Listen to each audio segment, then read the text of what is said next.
My name's Valerie and I live at Frogmire Farm. We bought the house a couple of years ago and knew we needed to do some updating, and we looked around and actually we had a recommendation for Ashgrove that they could do something special for us. It's a farmhouse in a fantastic location surrounded by green fields, and we fell in love with it when we saw it. And the kitchen was very much a farmhouse kitchen, but spacious.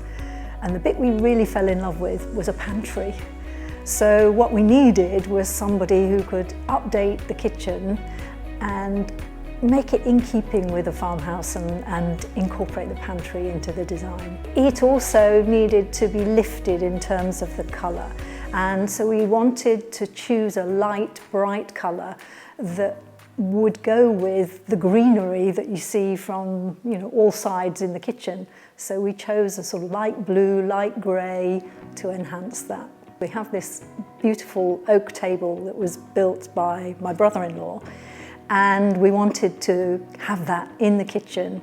So we wanted to tie all the space of the kitchen together, and that was one of the reasons why we chose the oak knobs to go on all of the cupboard space. And Peter, who was the designer for the kitchen, came up with some great ideas to help us with that, like the floating oak shelves on the wall. And then we had a piece of furniture made by Ashgrove, and that has a beautiful oak top to it. So that tied the whole room together.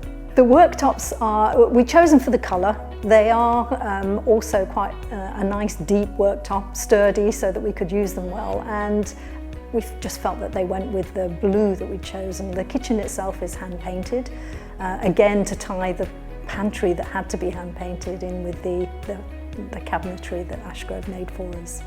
When we came, it had a big range, but the oven was virtually on the floor. So I did a bit of future proofing and wanted to have some high level ovens so that I didn't have to lift a turkey off the floor, and we decided to go for the Neff ovens, plus the fact that they have the doors that slide in to prevent my granddaughter careering into the door as she hurtles round corners.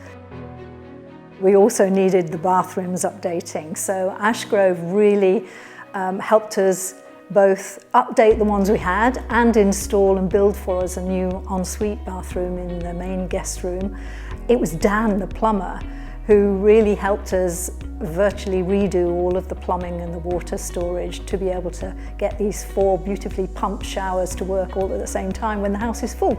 The tiles we chose are made of recycled glass, and we just liked the design. They were recycled, but they also have a lovely reflective light in all of the bathrooms. We did all the bathrooms in the same colour scheme, and they all have this sort of mid-90 blue colour for the cupboard space, and the white, which again, it was kind of the blue and the white going with the green that you can see from outside through the windows. The utility room, very important for me. I do a lot of gardening and wanted a big sink, and also we wanted to have a utility room where we had all of the washing, laundry facilities and big fridge and freezer. Ashgrove were brilliant. All the tradesmen that they use were really very good. Dan, the plumber I've mentioned, he was particularly good at spotting things that we hadn't spotted. Peter did great work in terms of the design, and Richard, who was the painter, I can't say enough about him. It doesn't look hand painted, it's absolutely beautiful.